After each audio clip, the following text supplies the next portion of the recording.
नाज़रीन, कराची में समुंड ॿेड़ीअ ते छापे दौरान 7 जवाबदार गिरफ़्तार कया विया आहिनि। 10 अरब रुपयनि जी आइस हथ कई वई आहे। अवांखे अपडेट कयूं पिया। कस्टम ऐं मैरीटाइम सिक्योरिटी कार्रवाई करे 675 किलो आइस हथ कई। छापे दौरान 10 अरब रुपयनि खां वधीक मालीअ जी आइस हथ कई आहे। अवांखे अपडेट कयूं पिया। अहम ख़बर आहे, स्मगलिंग में मुलविस 7 जवाबदारनि में 2 पाकिस्तानी ऐं 5 परडेही शामिल आहिनि। इख्तियारनि मूजिबि अवांखे अपडेट कयूं पिया। अहम ख़बर आहे त कराची मां समुंड ॿेड़ी ते छापो हयो वियो। 7 जवाबदार गिरफ़्तार कया विया आहिनि। 10 अरब रुपयनि जी आइस हथ कई वई आहे। कस्टम ऐं मैरीटाइम सिक्योरिटी कार्रवाई करे 675 किलो आइस हथ कई आहे। छापे दौरान 10 अरब रुपयनि खां वधीक मालियत जी आइस हथ कई आहे। कस्टम इख्तियारनि जो इहो चवणु आहे।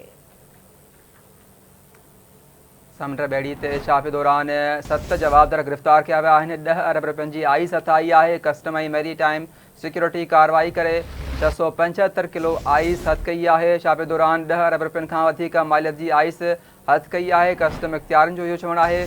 स्मगलिंग में मुलविस 7 जवाबदारनि में 2 पाकिस्तानी ऐं 5 परडेही शामिल आहिनि। समुंड ॿेड़ी ते छापे दौरान 7 जवाबदार गिरफ़्तार कया विया। 10 अरब रुपयनि जी आइस हथ कई वई आहे। इन हवाले सां लाइन ते मौजूद आहे कराची मां आमिर सुप्रो। जी आमिर, कहिड़ा तफ़सील आहिनि? जी बिल्कुल, Karachi custom intelligence maritime security जेको आहे बहरिया अरब में हिक ॿेड़ी ते जेको आहे छापो हणंदे 10 अरब रुपयनि जो 675 किलो आला क्वालिटी जी आइस हथ कई आहे। मैरीटाइम तर्जुमान जो चवणु आहे त ही कार्रवाई जेको आहे बहरिया अरब में थी आहे, जंहिंमें 7 मुलज़िमनि खे गिरफ़्तार कयो वियो आहे, जंहिंमें 2 पाकिस्तानी ऐं 5 गैर मुल्की ॿुधाया वञनि पिया।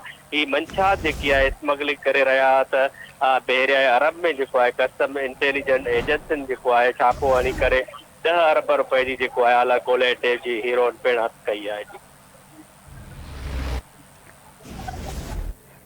महिरबानी अवां जी।